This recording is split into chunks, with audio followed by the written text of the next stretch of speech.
찬송가 364장을 찬송하시겠습니다. 찬송가 364장을 찬송하시겠습니다.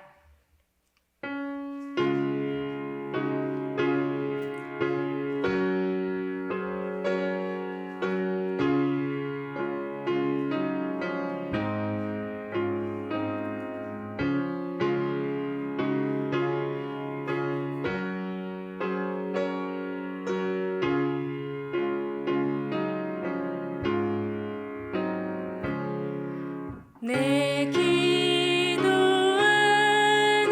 그 시간 그때가 가장 즐겁다.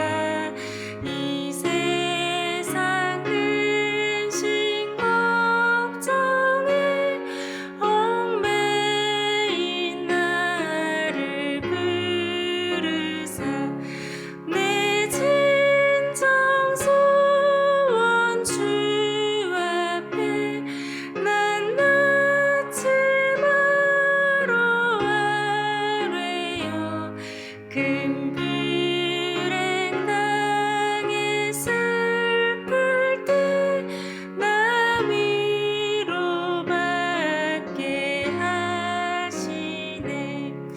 내 기도하는 그 시간 내게는 가장 귀하다. 저 광야 같은 세상을 끝없이 방황하면서 위태한 길로 나갈 때 주께서 나를 이끌어 그 보좌 앞에 나아가 그 은혜 받게 하시네. 내 기도하는 그 시간 그때가 가장 즐겁다. 이때껏 지은 큰 죄로 내 마음 심히 아파도 참마음으로 뉘우쳐 다 숨김없이 아뢰면 주 나를 위해 복 주사 새 은혜 부어주시네. 내 기도하는 그 시간 그때가 가장 즐겁다. 주 세상에서 일찍이 저 요란한 곳 피하여 빈들에서 나 산에서 온 밤을 세워 지내사 주 예수 친히 기도로 큰 본을 보여주셨네. 아멘. 함께 기도하겠습니다. 추석 연휴를 맞이하여서 가정과 일터 가운데 평안 주시고 또 주님의 은혜로 풍성한 열매 주시기를 기도하겠습니다. 교회를 위해서 기도하겠습니다. 승리교회 모든 예배가 하나님이 기뻐하시는 예배가 되기를 기도하겠습니다.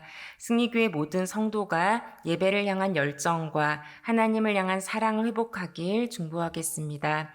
또 이 땅의 평화를 위해서 기도하겠습니다. 치솟는 물가와 환율, 감당하기 어려운 비와 태풍으로 고난 중에 있는 국민들의 마음과 가정과 일터를 붙들어 주시기를 기도하겠습니다. 이 제목 가지고 다 함께 기도하시겠습니다.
오늘 우리에게 주시는 하나님의 말씀은 구약 이사야 57장 14절에서 21절입니다. 구약 1037쪽에 있습니다. 이사야 57장 14절에서 21절 말씀입니다. 구약 1037쪽입니다. 저와 여러분이 한 절씩 교독합니다. 제가 먼저 14절의 말씀을 읽겠습니다. 그가 말하기를 도두고 도두어 길을 수축하여 내 백성의 길에서 거치는 것을 제하여 버리라 하리라.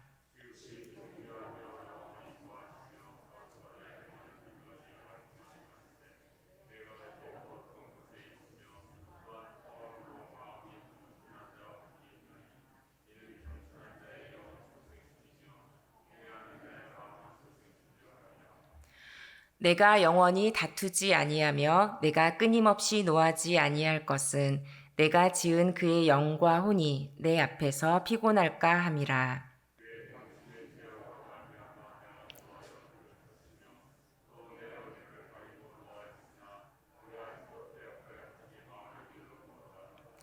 내가 그의 길을 보았은즉 그를 고쳐줄 것이라. 그를 인도하며 그와 그를 슬퍼하는 자들에게 위로를 다시 얻게 하리라.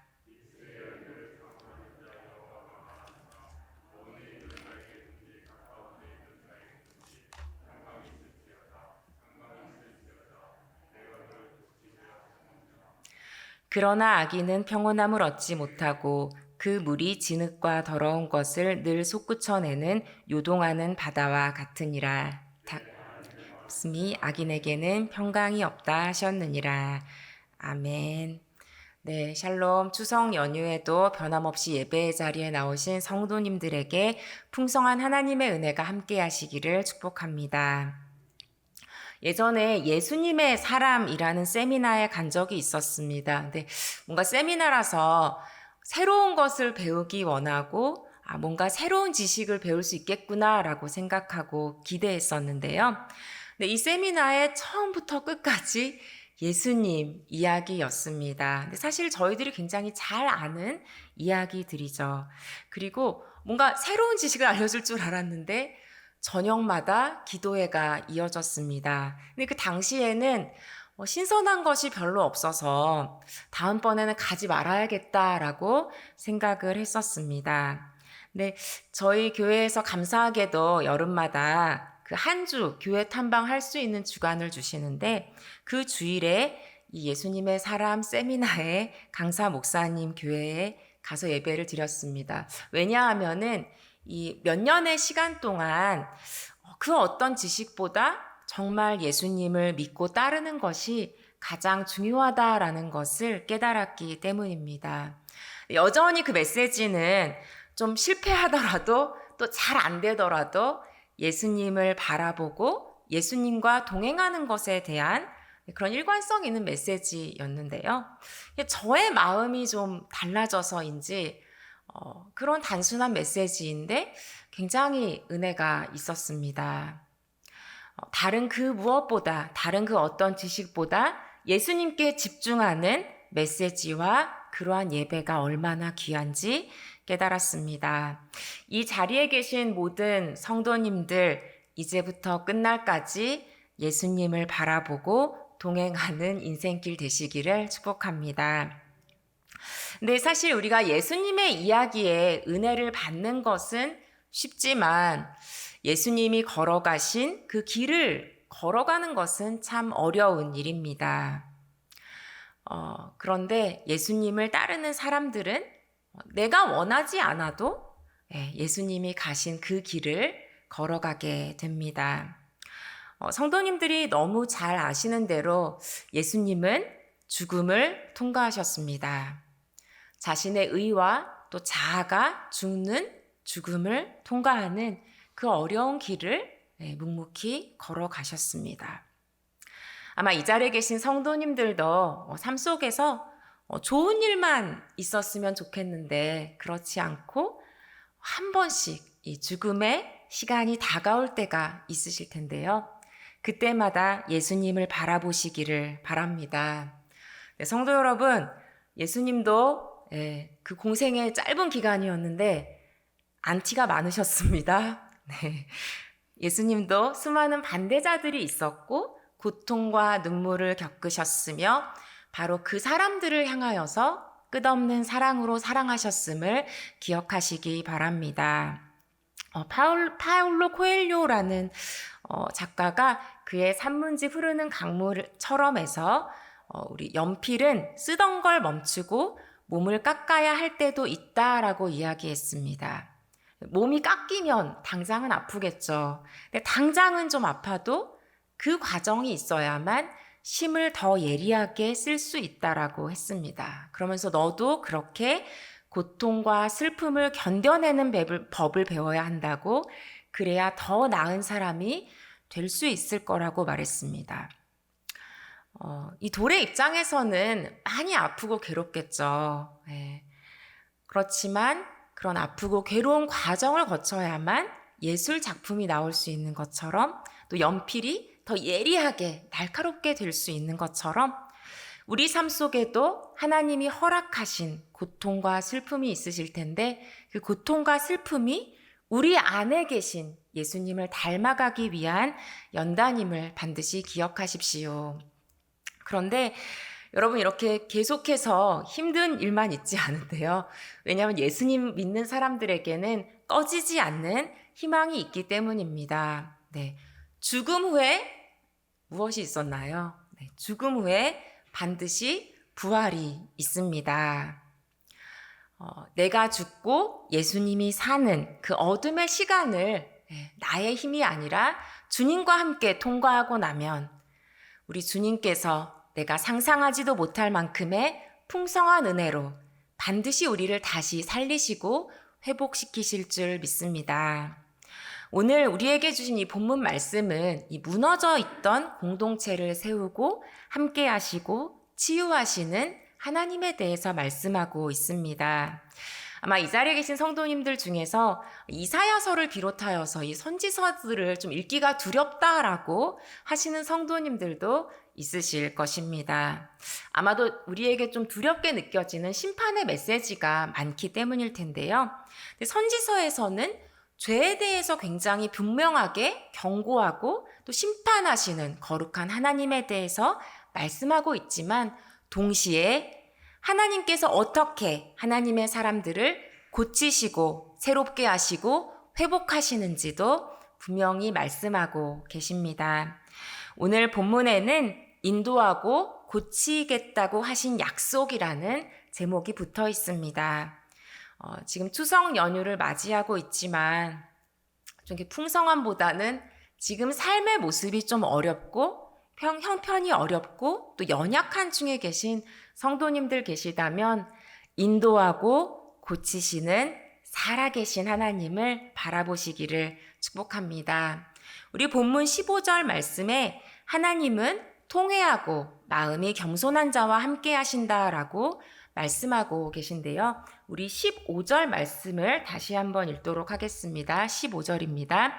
지극히 존귀하며 영원히 거하시며 거룩하다 이름하는 이가 이와 같이 말씀하시되, 내가 높고 거룩한 곳에 있으며 또한 통회하고 마음이 겸손한 자와 함께 있나니, 이는 겸손한 자의 영을 소생시키며 통회하는 자의 마음을 소생시키려 함이라.